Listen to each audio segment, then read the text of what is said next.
Buenas tardes, nosotros vamos a hablar de esclerosis lateral amiotrófica. Mi grupo está conformado por Alejandra Álvarez Quintero y de Juan Andrés Rosa Angarita. Entonces, para comenzar, hablaremos de la relación fenotipo-gen. Entonces, vemos que hay 4 mutaciones que son las que se encuentran en el cromosoma 2, en el cromosoma 12, en el cromosoma 21 y en el cromosoma 22. Estas 4 mutaciones son autosómicas dominantes y en algunos casos autosómicos recesivos. Vemos que la mutación que se encuentra en el cromosoma 2 es controlada por el gen DSTN1, la que se encuentra en el cromosoma 12 es controlada por el PRPH, la que se encuentra en el cromosoma 21 es controlada por la SOD1 y por último la que se encuentra en el cromosoma 22 es controlada por la NEFH.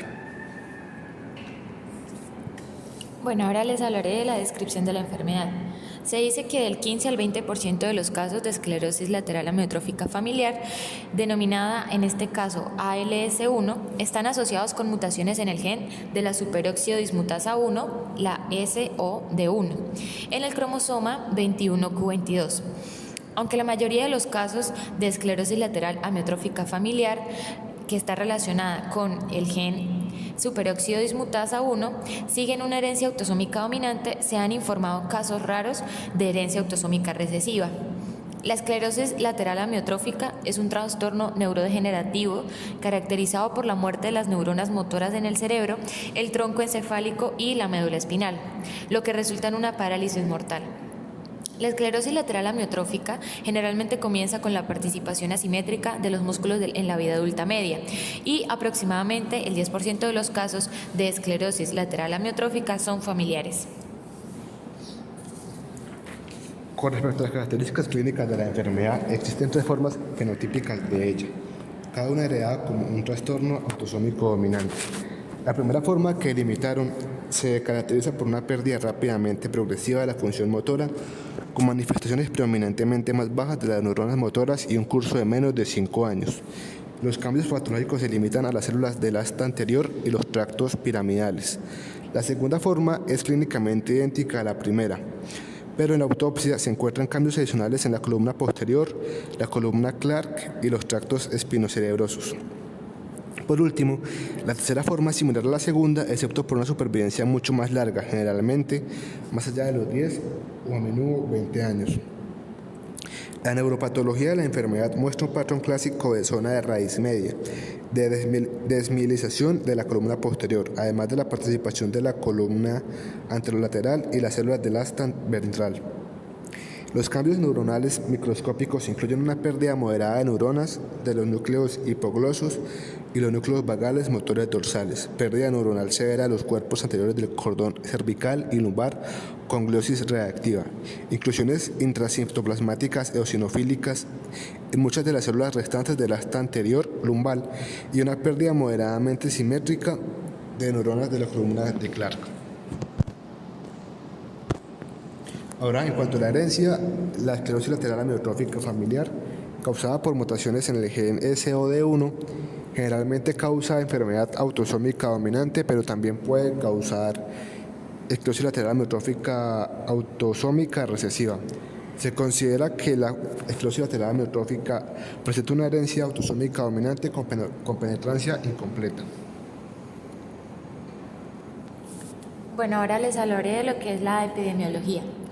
La esclerosis lateral amiotrófica afecta principalmente a adultos que se encuentran entre los 40 y 70 años, aunque se dice que hay muchos casos descritos en pacientes que son aún más jóvenes.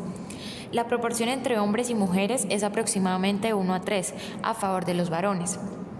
En España se estima que cada año se diagnostican casi unos 900 casos nuevos de esclerosis lateral amiotrófica, es decir, de 2 a 3 nuevos casos por día, y que el número total de personas que viven con esclerosis lateral amiotrófica ronda los 4.000, aunque estas cifras pueden variar un poco. La incidencia de esta enfermedad en la población española es de 2 a 100.000, es decir, que cada año hay 2 nuevos casos por cada 100.000 habitantes. Y la prevalencia es de 1 a 10.000. Esto significa que en estos momentos hay unos 4.400 españoles con ELA. A continuación estamos viendo una imagen un poco más detallada sobre lo que es la esclerosis lateral amiotrófica.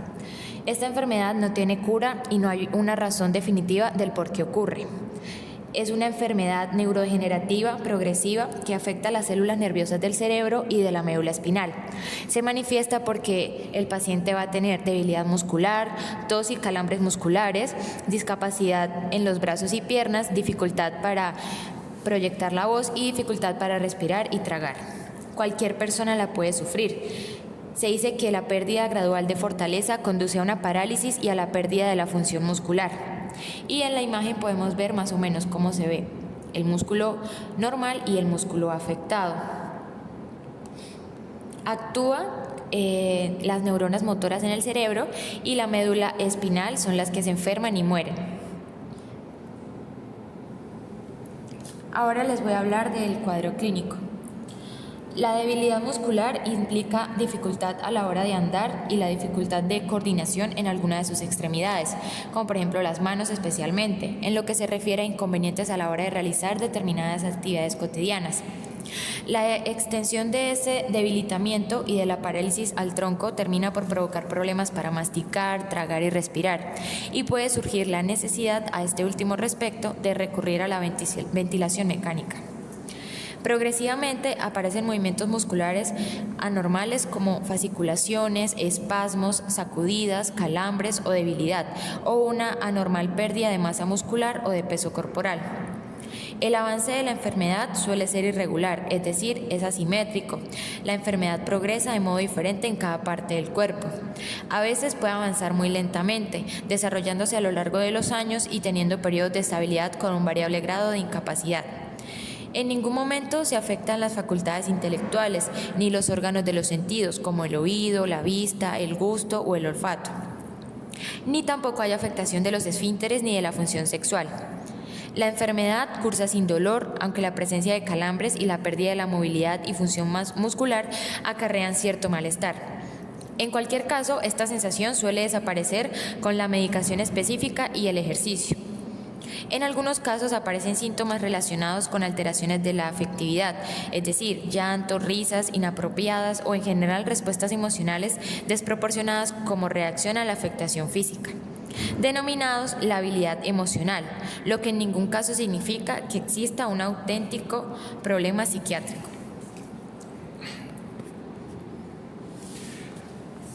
Algunas de las complicaciones de esta enfermedad son la neumonía secundaria a eventos aspirativos por disfagia, la insuficiencia respiratoria y la hipoxia cerebral en relación con la baja aportación de oxígeno originada por la mala calidad de la dinámica respiratoria.